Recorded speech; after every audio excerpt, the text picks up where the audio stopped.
A new battle royale has been revealed recently with a little twist, and PUBG finally goes free to play. All that and more, my name's Ethos, and these are your top 5 stories for this week's Free to Play Weekly. Coming in at number 5, we finally have a name and some solid details about Embark Studios' debut effort. Arc Raiders is a free-to-play co-op third-person shooter set in a post-apocalyptic world where hostile machines drop from the sky. You'll have a choice of playing any number of resistance fighters known as Raiders, including uprooted and abandoned Celeste and the fashionable robot Lance. It looks like there's a strong focus on teamwork, and that includes weapons like the giant howitzer cannon that requires 2 people. For solo efforts, you can use a snap hook, a grappling hook gun that lets you reach otherwise inaccessible heights. There aren't a lot of solid details in this game's description material about exactly what you'll be doing other than shooting machines or how you'll be doing it. One intriguing tidbit is that you'll go beyond simply matching ammo to a weapon and experience action where combat demands unrehearsed creativity.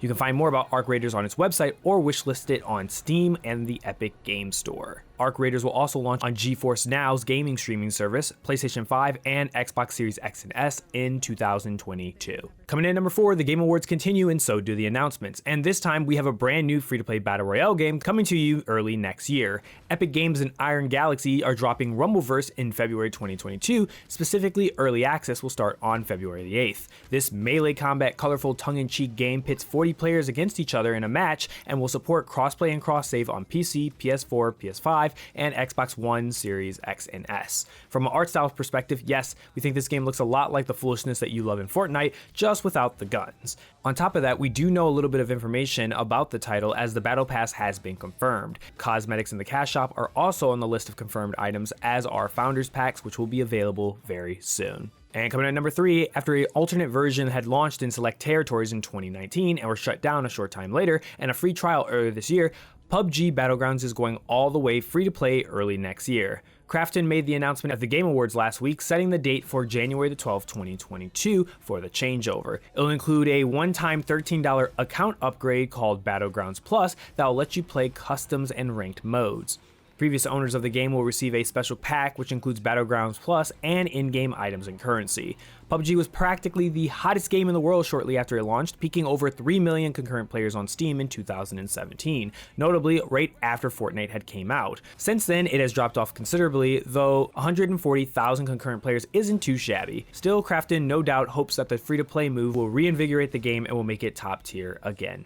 And coming in at story number 2, Activision Blizzard workers are angling for a union, but there's one party that thinks that's not a good idea for its workers. Well, of course, Activision Blizzard. Chief Administrative Officer Brian Bluato today released an email to all employees of Activision and Blizzard, including noted activist leader Jessica Gonzalez, who has recently announced that she will be leaving the company and that she had her last day in the office last week. She shared the text of email via Twitter. Bluato referenced the 500 temporary workers of the company moving to full-time, which became a topic of conversation after a dozen QA staff at Raven Software were let go. He mentions other initiatives that the company had announced while stating unequivocally that the company fully supports workers' rights to form a union. However, he also called into question efforts to do so, saying that anyone who did would lose their ability to negotiate all of their working conditions. He said that it would be better to have active, transparent dialogue between leaders and employees, because that has been going so swell lately, and that if we fail to do things that we're committed to, then of course you'll still have the right to engage with and vote for CWA, which is Communication Workers of America.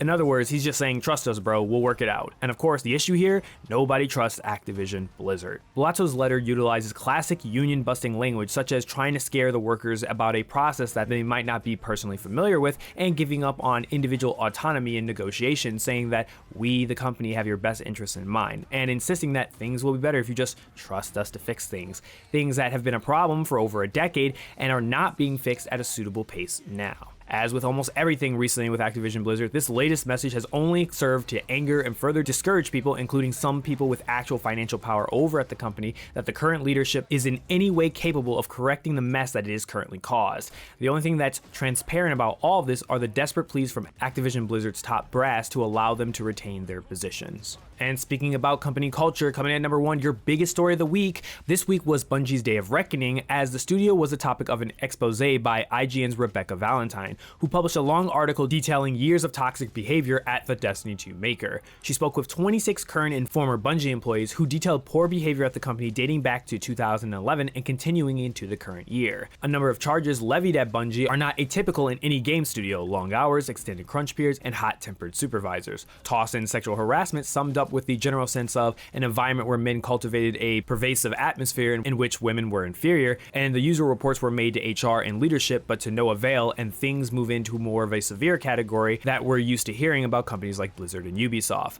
Honestly, it's an extremely long read, and you could spend an entire day parsing through the entire story and all the accounts with every single detail, but I'll do my best to try to give you a quick synopsis of it all. Now, of course, I think it's important to state that if there is any sort of slight silver lining here, it's that unlike the leadership of those other companies, Ubisoft and Activision Blizzard, Bungie CEO Pete Parsons appears to be open and receptive to the criticism. In September, he announced initiatives to tackle diversity and inclusion issues, and while those things didn't sit well with some of the people Valentine talked to, considering their own personal experiences, some of her interviewees, despite their own hurts, truly believe that the studio is slowly but steadily improving. Parsons himself responded to the piece with a statement that began by acknowledging that the experiences that were being shared by people who had graced their studios with their time and talent, and apologizing to those who experienced anything less than a safe, fair, and professional working environment at Bungie. He then detailed several initiatives that were underway by the company, including increasing the number of women and minorities, greater prioritization of team health, increased conduct reviews, and a commitment to removing bad actors without respect to the tenure, seniority, or interpersonal relationships.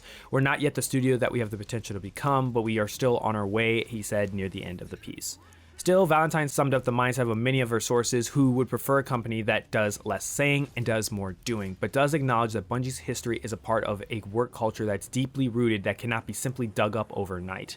Interesting enough, while Bungie has not received the same vitriol as Activision Blizzard as a response to the airing of its dirty laundry, at least one of Valentine's sources summed up things in saying that the issues stem from systemic, industry-wide misogyny, and that no company should be taking a high ground when others' misdeeds are made public. And now we just wait until the next seemingly above reproach developer is outed for transgressions that have occurred on its watch. And if you don't think that's coming from one of your favorite game studios, honestly, I don't know what to say. And that moves us to the question of the week. With Embark Studios' Arc Raiders being announced and finally getting its first bit of gameplay, let me know in the comment section below, what do you think about it? Are you interested or are you not at all? Let me know your thoughts in the comment section below.